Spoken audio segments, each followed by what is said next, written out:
Hello again and welcome back to some climbing news. Really not that many settings this week, but still a lot to talk about regardless. So let's start the show.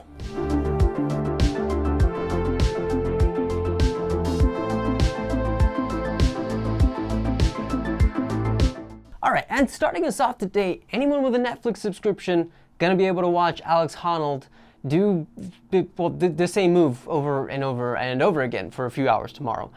He's going live at 5 p.m. Eastern time for anyone in the USA. And yeah, listen, the whole, doing the same move over and over again is kind of a joke, I'm saying, but it also kind of isn't. It seems, at least according to Honnold and others around him, that this building offers a surprisingly varied set of moves in beta, which, I mean, honestly, given the architecture of the thing, is not necessarily surprising. Of all the buildings to climb, this seems like the most interesting one. It's got that overhang and those features are kind of cool, but it is still, a building. By its very nature, climbing it is going to be kind of repetitive.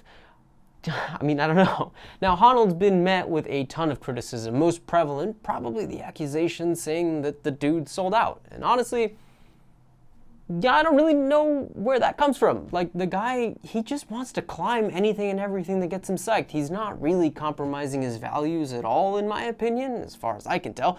He's just accepting a chance to do what he wants to and to climb a pretty rad building that he otherwise would not be allowed to, all the while getting a ton of money for it. I mean, honestly, if that were me, I'd have a pretty freaking hard time saying no, unless I was forced to free solo it. Then the no would be almost immediately. Look, do I think that this is going to be the most riveting thing in the world? No, not really. Do I think Honnold and his buddies who have set this thing up are going to have a ton of fun doing this? Hell yeah, dude. Honnold's about to have the time of his freaking life climbing something far, far, far below his limit. He's going to make bank, and knowing him, dude's honestly probably going to even donate most of it to his foundation. I will not be watching this thing. I'm not. I very much nearly had a goddamn panic attack watching Free Solo, and I was very much aware that the guy had lived when I watched it. I am 1,000,000% confident he's going to be fine, but I refuse to put myself in a situation where I might have to witness something absolutely horrible. So, no thank you. You'll check, I'll be checking the updates later once the whole thing is done. And yeah, man, I gotta ask you guys though, because this sort of thing, it does bring up an interesting question. I think free soloing is kind of a deeply personal thing. Like, I know if it goes wrong, there is a lot of potential trauma that you could cause to the people who might witness it or who might find you, as well as to the people who personally know you and deeply care about you. But regardless, it is still, in theory, it is still meant to be a very deeply personal thing. And I mean, I don't know how much publicizing something like this in the way that we are, like, it seems to go directly against that ethos. I think with the movie Free Solo, a lot of attention was paid towards Honnold's personal journey and the emotions and rationality of his decision to undertake such a risky endeavor, precisely because of the ultimate difficulty of what he was attempting. The difficulty made his El Cap free solo not only something that needed to come from a deeply personal space, but also was a space that was massively respected by the people involved because of, well, the respect that El Cap commands. With this Netflix thing, though, I mean, we're talking about a building, which, I mean, in the first place, does not command that same sense of respect, and a building which is often dismissed as something easy. Like I keep hearing people saying that this thing is probably 5'8" at most, when the reality is that it's actually more like 5'12", which is far, far, far more difficult than we realize. And I don't mean that I have an issue with Honnold doing this. Like, I completely trust that Honnold knows what he's doing and has put a shit ton of care into this thing. It's more everyone else. With El Cap, there were very deep concerns about how high the probability of actually falling could be from the production crew. Whereas here, I don't know, man. It seems to me like everyone's agreed that falling is just straight up not even within the realm of the possible. I mean, that would, theoretically be necessary as an assumption because, otherwise it wouldn't be shot live, right? while I don't think Honnold is the type of person to take undue risk, this sort of thing and its inevitable success makes me wonder what might happen in the future if we ever do get another live solo from someone else who is a little more cavalier than Alex, if that makes any sense. I don't know. Anyone got any thoughts in the comments for me? Like, I think Alex is a special case in that he doesn't necessarily give a shit about anything other than the fact that he gets to climb something that gets him psyched. I'm wondering what would happen if we ever got to a point where we found someone who didn't feel that way necessarily and who felt undue pressure to perform. I don't know. I think all of this kind of stems from the fact that there's something sort of iffy about seeing this be done as a live thing. Like, it almost feels disrespectful to the seriousness of the situation. Like, this dude is about to put himself in very real mortal danger, and, that scares me. Not necessarily for Honnold, he's like immune to that sort of shit, but more for anyone else in the future. Does that make sense? I don't know. What are your thoughts? Let me know in the comments, please, because I can't wrap my mind around it. There's something weird about it. I'm not sure what it is. And then, well, actually, probably the type of news the world's been needing to hear, that being, the good kind. Portable's been found. Rejoice! Yeah, rejoice! Our long-lost little buddy is safe and sound, back in the loving hands of Squamish local Ethan Salvo. And apparently, also Sean Rabitou, who somehow manages to be both nowhere and everywhere all at once. Dude's enigmatic as fuck, dare I say, a walking paradox. One might even go so far as to liken his behavior to that of Portable itself. Just straight up disappears and then suddenly pops up in random ass places miles away from home. I don't actually know where Sean Rabitou calls home, but the point still mostly stands. So, for anybody who is rightfully confused by everything I just said, Portable, let's talk about Portable, not Sean. It's a boulder that, up until this whole debacle went down, was part of Squamish's most beloved bouldering circuits, the world's best lowball V4/6B or 6B plus, depending on the conversion. You'd oftentimes find tons of people huddled around it looking for a send. It is one of the most distinctive parts of bouldering in Squamish, British Columbia, which is in Canada, for those of you who might be a little geographically challenged. Part of the freaking culture of the place, a boulder that to many was the great equalizer, something capable of shutting down even the strongest of climbers and give a delightfully necessary boost in confidence to their more gumbier counterparts who might surprise themselves with a send. And yes, Portable, an integral part of Squamish climbing culture, a boulder that reminds us that this sport is often about being goofy, about not taking ourselves too seriously, about just enjoying things to a very childlike degree. It's wonderful. And, well, for a while that boulder was stolen. It was rock-napped. Someone took it in early September, stole those moments of climbing bliss away from a lot of visitors and locals to the Squamish area. For months, people looked all over for the beloved boulder, and it has finally appeared in Bishop. Bishop. Beloved boulder appears in Bishop. That's right, alliteration notwithstanding. Some fucking bonehead decided it would be funny to abscond with Portable and carry it all the way down to California for what seems to have been a prank of some sort. At least that's what seems to have happened. The boulder turned up under Ironman Traverse, one of the more famous V4 boulders other than Portable, while wearing a beanie with the words Canadian Drinking Toque written on it. So, yeah, this is a pretty big mystery. Who could have taken it? I think nobody knows. What we do know is that doing so is pretty freaking shitty. Like, yeah, The Rock is kind of a meme, but it's a Squamish meme. To disrespect that is honestly pretty fucked up. It takes away from Squamish, takes away from the people who are looking forward to a session of absolute silliness over there. Just it screams the kind of narcissism you'd expect from your average immature bro who thinks they're absolutely freaking hilarious when really they're just annoying as all hell. So the question is, do we have leads on who the culprit could be? At this moment, no, not really. My guess is that whoever took it was probably, like I said, pulling some sort of dumbass prank, was waiting to see what people's reactions would be, and depending on whether this was met with positivity or negativity, would come out as the hilarious person that did the thing. Probably with some sort of ADHD-inducing cut-a-thon published to YouTube for what the kids are calling rage bait, or vlogging. But yeah, seeing as how no one's particularly happy about this whole situation, and because the people who did this are likely absolute cowards, we will probably never know who did it. All I can say is, I'm glad Portable's back in the arms of Canadian legend Ethan Salvo, and that's about all she wrote. Oh, and, well, yeah, because I'm assuming that people are going to want to add this in the comments. I'm going to just step ahead of you guys.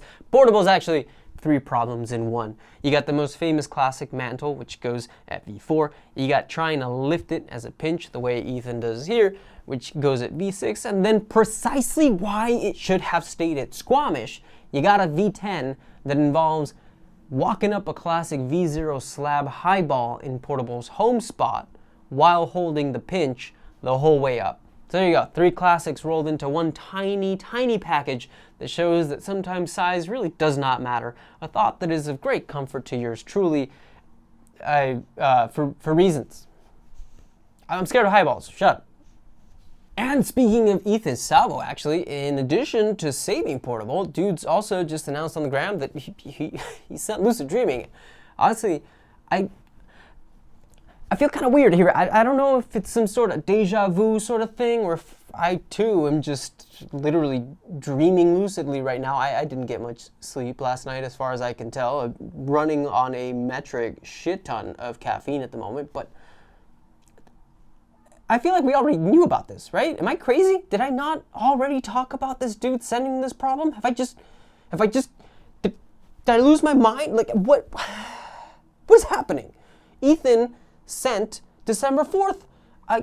That was a month ago. I feel like the climbing world already knew he sent the problem, and then yet he's publishing about it right now, and I can't find anything else about it. Whatever. He climbed Lucid Dreaming. It's V15 8C. In case anyone doesn't know what it is, it's one of the most famous hard boulder problems in the buttermilks. Dude took like 40 plus sessions to do this thing, which is crazy, especially given that the guy is from and lives in Canada, which, if you know geography, you might know is nowhere near freaking Bishop.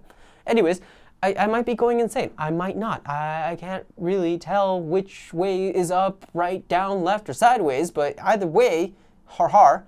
Congrats to Ethan. I will once again plug his Substack. Go check it out. He wrote a thing about his experiences on the problem. It's a good read, I think. I don't know. I haven't read it yet, but he usually is.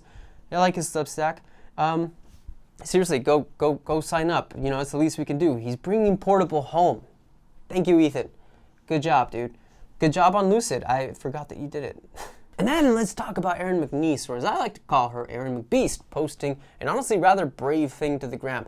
Now, if you guys didn't know or don't follow competition bouldering all that closely, especially things smaller than most World Cups, the British Bouldering Championships are to be held this upcoming weekend, and Erin has announced that she will not be attending said competition, opting to take a little bit of a mental health break.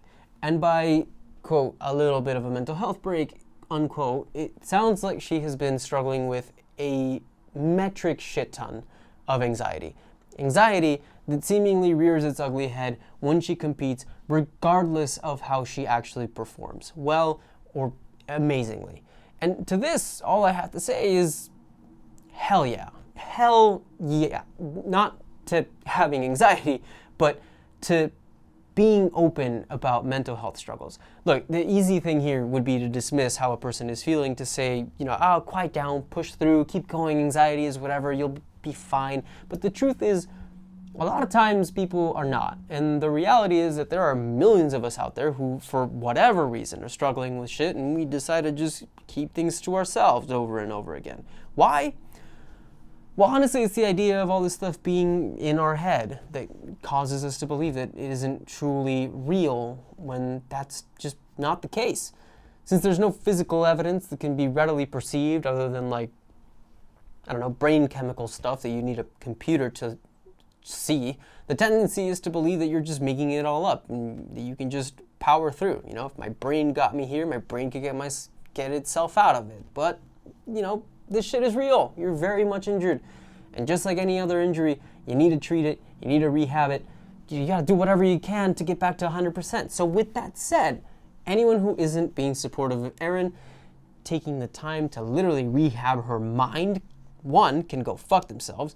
Two, look, if you're not giving Natalia Grossman shit for spending 6 to 8 months rehabbing her ACL, take a good look in the mirror and ask yourself why you think it's fine to do so for something that's just as real as mental health issues. To Erin and every other athlete who has been open about their mental health struggles, massively commendable decision to put yourself first. Awesome move to openly talk about it. This is the sort of thing that might just give another person who is struggling too the courage to go and find the help they need. And to anyone who is watching who has been thinking about going and talking to a mental health professional but isn't sure because of whatever stigmas they're afraid of being lumped together with, just take Erin's example, understand it's cool to put yourself first, and also, if it helps, I ain't judging.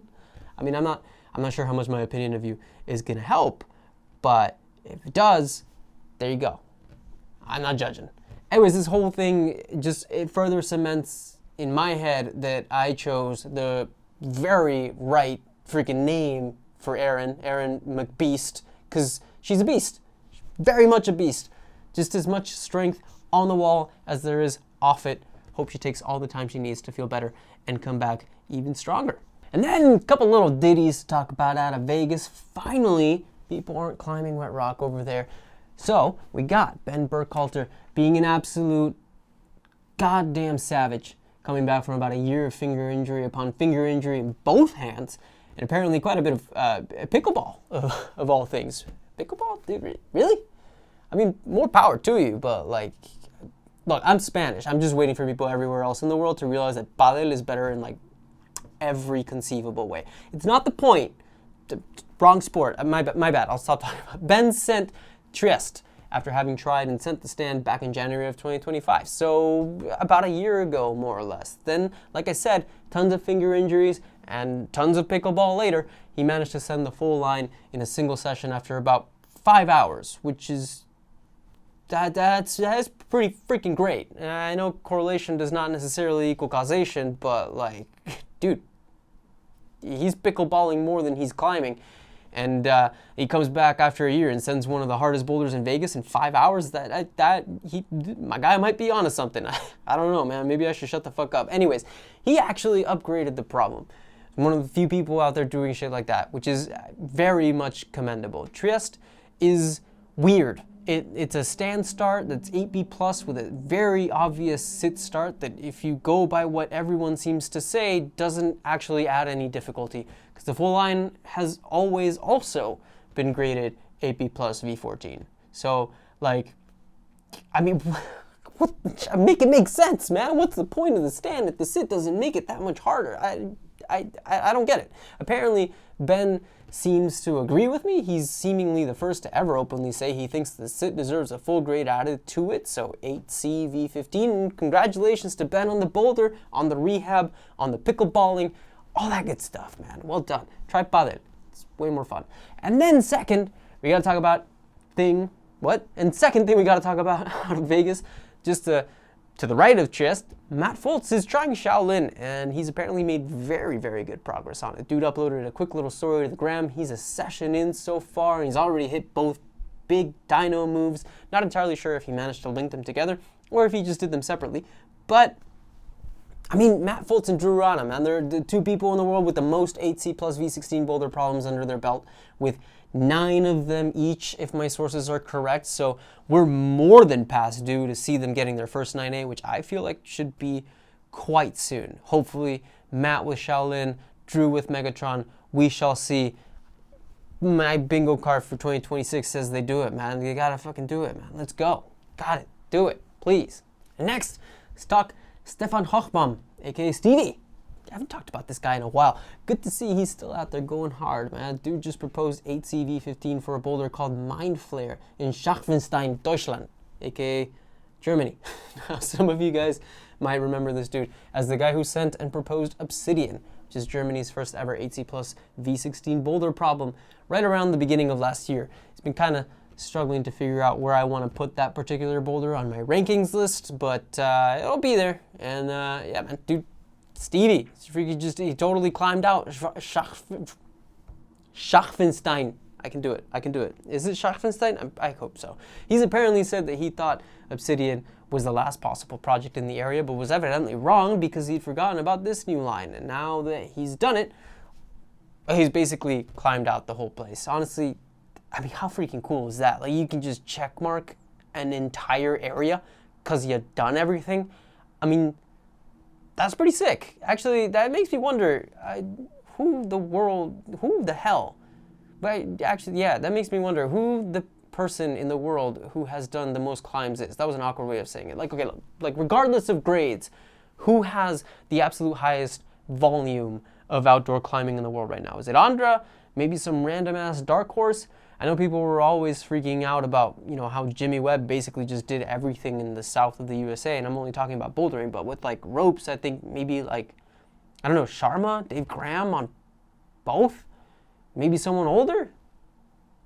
Jerry Moffitt? I don't know, I'm curious if you guys have a guess, just throw it out there. Anyways, great job by Stevie. Dude's killing it. Problem honestly looks sick. The rock. Well, I can't make up my mind about it. It looks cool, but sometimes it doesn't. It's so geometric. It's almost like a cubist painting or something. I don't know. It's weird shit. Mindflayer 8C looks pretty freaking cool, and I'm pretty sure the number of 8C V15 boulders is in the freaking 300s at this point, which is just ridiculous, man. That's so many V15s. That's more than anybody in the world could even possibly do. Ever, I think. But hey, that was some climbing news. As always, thanks for taking the time out of your day to watch me talk or yell or whatever the hell it is I'm doing. Massively appreciate all of you. Please don't forget to throw in a like, a comment, subscribe if you have not done so, all that good stuff.